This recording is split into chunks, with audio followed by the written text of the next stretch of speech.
trumpetworkshop.com. Barry D here. Today's tip is where to sit.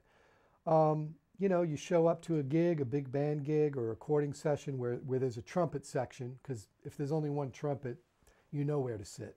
But if there's a trumpet section, where to sit? I fight for the fourth trumpet chair, the third trumpet chair. I'm never one of these guys that I assume that I should play lead. Now, if I've been hired to play lead, if it's been made clear from the start, hey B, I'm hiring you to play lead, then I've been hired to play lead. But if not, I'm old school. If one of my elders is there, if Bob Milliken is there, or an older guy, I defer to them because that's just how I am. I defer to my elders.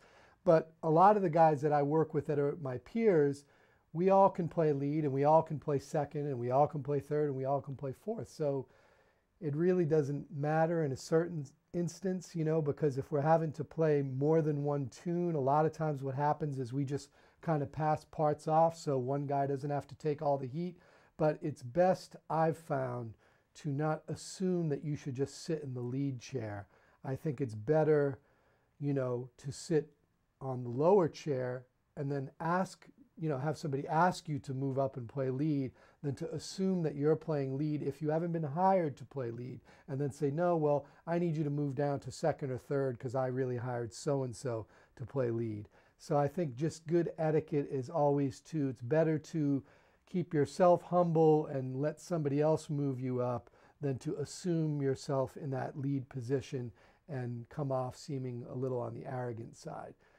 On the other hand, if you've been hired to play lead, and then sit there and play and do a good job and offer to pass parts off to the other guys as well, because it just makes everybody feel good when you at least offer. And guys, I always pass it off. Let them play lead. If they really want me to, I will, because they're getting tired, but I have no need to play lead unless I've been hired to do so. But it's just good to kind of spread it around and to not put yourself in that situation. That's the tip of the day.